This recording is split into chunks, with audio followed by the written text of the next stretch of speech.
Hello everyone, welcome back to your favorite channel. So students, Odia honours +3 second semester Odia honours आज आम revision class करवा quick revision बा speed practice आम कहीपर जो थी कि आम हाईली प्रोबेबल एमसीक्यू गुड़ाक डिस्कसन करवा जोटा कि सिलेक्टेड 1 मार्क क्वेश्चन रही कहीं एबे तो आम सब गुड़ाक मैंने 1 mark 2 mark 5 mark long question सब पढ़ी पारे कहीं टाइम आम पाखे ना अलरेडी मुझे क्लास करदे जोटा कि प्ले लिस्ट अवेलेबल अच्छी आप देखिए निहती भाव आज जब देखी ना Odia honours +3 second semester play list जाकि क्लास गुड़ाक देखने ठीक अच्छे। तो एग्जाम आम जेहेतु रही काली तो आम जी जिन दरकार आम जी जिन हाईली प्रोबेबल रही से जिन आम डिस्कसन करवा बास बेसी किसी आम डिस्कसन करवा कहीं टाइम आम पाखे कम अच्छी ठीक अच्छे। तो फास्ट आम जब जा आपंकर प्रथम अध्याय ओके कोर पेपर 3 फास्ट एकक जो रही प्राक सारला साहित्य चर्या गीतिका नाथ साहित्य यार आम एमसीक्यू फास्ट देखा है देखो सबू क्लास पे सब क्लास हो जाए कि प्ले लिस्ट देखिए ये मत बारंबार कहबे एक एगेन यूनिट 2 आणतु यूनिट 3 आणतु यार 5 मार्क दिंतु यार 2 मार्क दिंतु लंग क्वेश्चन दिंतु सब पे देदेजी है Odia honours second semester play list को जी जो न पाँच लिंक मतलब मागे लिंकटा मुझे देदेवी ना टेलीग्राम ग्रुप में देदेवी ना आपंकर जो कमेंट सेक्शन भी देदेवी डिस्क्रिप्शन बॉक्स में देदेवी आपने जाकि देखिए है अलरेडी मुझे सब देदेजी कौन दरकार आउ थे पुणी स्टार्टिंग रू पढ़ी शेष कर कौन तेणु आप जाकि प्ले लिस्ट सब क्लास देखिए जी वज्रयानर प्रवर्तक किए इंद्रभूति है मुझे आउ गोटे टेस्ट पेपर आलोचना जो आउ गोटे एमबीडी तो यहाँ कहीपर गाइड कहीपर ओके गोटे भल गाइड मुझे सब आलोचना कर 1 मार्क 2 मार्क 5 मार्क यहाँ आपंकर आउ गोटे अलग गाइड ओके। तो एथर किसी इंपोर्टेंट क्वेश्चन था भाविली या डिस्कसन आम करदे देखो सहजानर प्रवर्तक किए सहजानर प्रवर्तक हो गले किए लक्ष्मीकरा प्राचीन उड्डीयान आधुनिक क्यों नाम नामित आपंकर ओडिशा आम जेहतु क्विक रिविजन करें तेणु आंसर गुड़ा मराही आंसर भी आप देखा भावेनि कि आंसर देखते दूसरी आम आंसर कही था प्राक्ट होता आम किसी दरकार ना पे आम स्पीड प्राक्ट करुचे सो आप क्विकली देखी देखी चलतु। तो ये देखिले चर्या शब्दटर अर्थ कौन आचार चर्या शब्दर अर्थ हूँ आचार चर्या पदगुड़िक केउं शताब्दीर रचना सप्तम अष्टम शताब्दीर रचना चर्या गीतिका गुड़िक केउं भाषार रचित सांध्य भाषा रचित कान्हुपांक अन्य नाम कौन कृष्णपाद चर्या गीतिकार सिद्ध मानक मध्य आदि सिद्ध किए थे लुईपा बौद्ध गान और दोहा हरप्रसाद शास्त्री संपादन केते ख्रीष्टाब्द प्रकाशित होता 1916 कान्हुपा कहार शिष्य थे जलंधरीपा शिष्य थे भुसुकु गोटे मिनिट देखो भुसुकु पादक अन्य नाम कौन शांतिदेव दारिकपाद कहार शिष्य थे लुईपा ठीक अच्छे।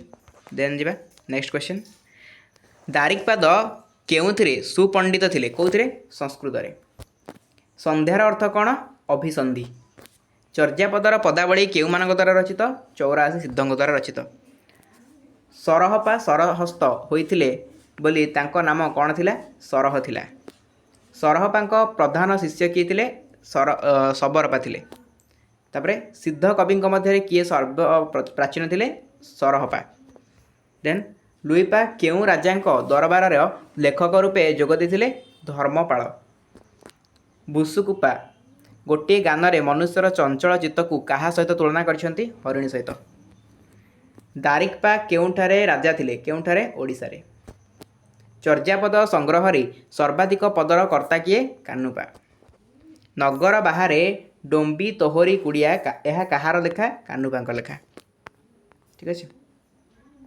तापर आपनकर आसिला कान्हुपांकर साधनार पीठ केउंठी थिला सोमपुर थिला कान्हुपांकर गुरु किए थिले जलंधरीपा कान्हुपांक मतरे सहजर अर्थ कौन अचिंतनीय शांतिपा जाति कौन थिले क्षत्रिय शांतिपा केउं राजांक सेनापति रूपे नियुक्त होइतिले मगध तापरे शांतिपा सेनापति थिला बेले तांकर नाम कौन थिला अचल सेन पाग साम जोन जाडंग टी कौन ये सब हूँ ग्रंथ सरहपा किछि दिन केउठी शिक्षादान करते नालंदा तापरे मारिया सासु नणंद घरे शाली रचयिता किए कान्हुपा मरुमरीचि गंध नरी दापण प्रतिबिंब जयसा ए पदटी कहार भुसुकीपा हरप्रसाद शास्त्री केबे नेपाल दरबार पोथीशाला को लोकलोचन को आनी 1907 सब तो डिस्कसन करनी कि सिलेक्टेड जिन डिस्कसन करवा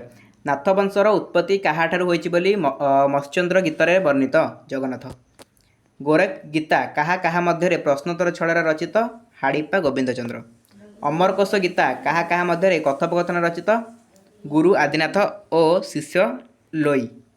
मत्स्येन्द्रनाथ नाम भणित ग्रंथटिर आविष्कारक किए किए ब्रह्मानंद दास। अमर पटल केउं धर्मर ग्रंथ नाथ। गोरेख मल्लिका संवाद केउं धर्मर धर्मग्रंथ नाथ।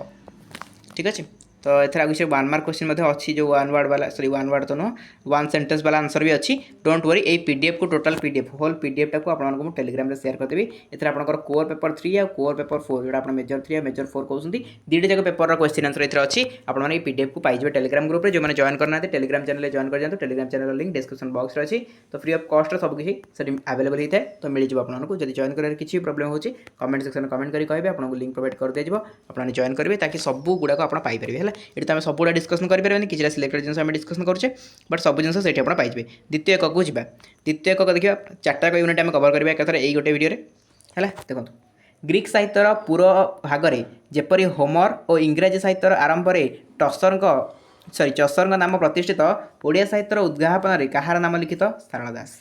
ठीक अच्छे तापर सारला दास केउं राजा समसामयिक थे ये समस्त जानते हैं आपने कपिलेन्द्र देव है पे जमा वरिड होतनी ऑनर्स पेपर जमा वरिड हे ना कहीं ना अन्य कौन पेपर कथा होगा आप गाइड न बुक न नोट्स न क्लास हो एमतीका बट ऑनर्स पेपर तो मिनिमम क्लास आपन क्लास अटेंड करेंगे आ नोट्स भी आपके पाखे थी एमती तो आम भी सब क्लास कर शेष करते जो मैंने रेगुलरली क्लास गुड़ा देखिए से भी आहरी हेल्पफुल हम तेणु ऑनर्स पेपर एत बड़ा प्रोब्लेम आप किसी हेनी है।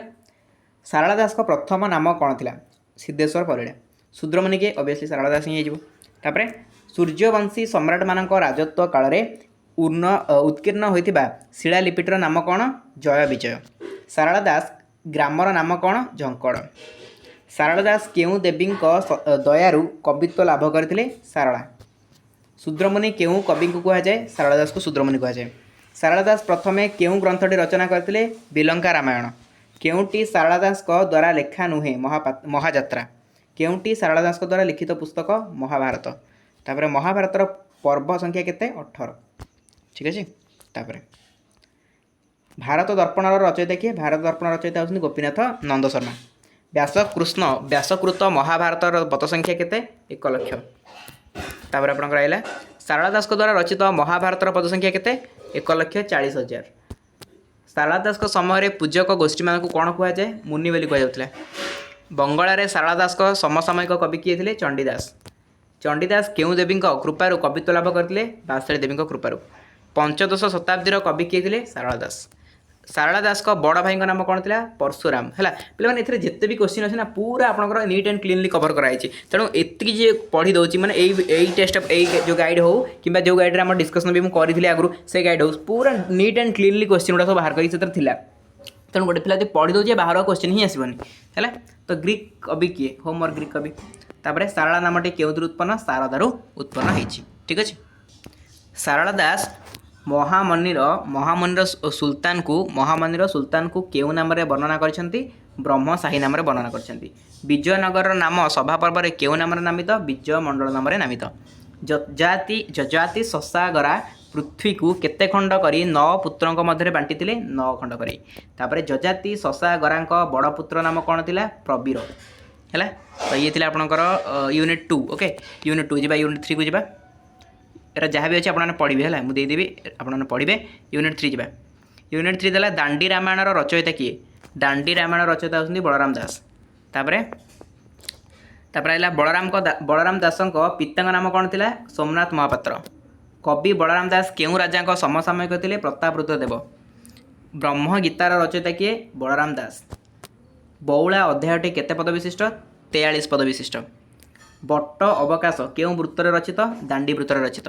बलराम दास कहा द्वारा प्रभावित होते श्री चैतन्य द्वारा। बलराम दास पिता केउं राजा मंत्री थे प्रतापरुद्र देव राजा मंत्री थे। भाव समुद्र रे केतोटी पद रही 748। ब्रह्मांड भूगोल रे केतोटी अध्याय रही 84। पंचसखा कवि मानक मध्य किए वयोज्येष्ठ बलराम दास। ठीक अच्छे तापर आपन रहा आमर अमरकोश गीतार रचयिता बलराम दास। ओडिया साहित्यर वाल्मीकि किए सी बलराम दास। बलराम दास नाम ओडिया बलराम बोली केउं ग्रंथर रचित श्री चैतन्य चरितामृत रचित। तापर सारला दास लक्ष्मी नारायण वचनिका सारला दास को लक्ष्मी नारायण बचनिका अनुप्रेरण बलराम दास क्यों पुराण रचना करते? कौ पुराण? लक्ष्मी पुराण रचना करते। गणेश विभूति टीकार अन्य नाम कौन थिला? सिद्धांत डंबर। बौला अध्यायर रचयिता किए? बौला अध्यायर रचयिता थिले बलराम दास।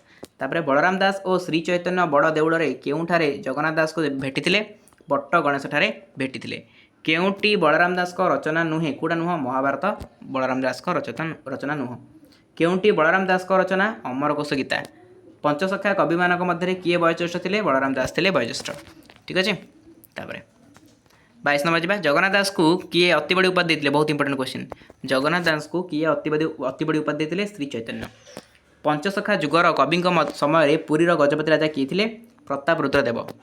उत्कल भूमिर मार्टिन लुथर क्या कहुए? जगन्नाथ दास। शैवागम भागवत कहार एक अपूर्व सृष्टि? जगन्नाथ दास अपूर्व सृष्टि।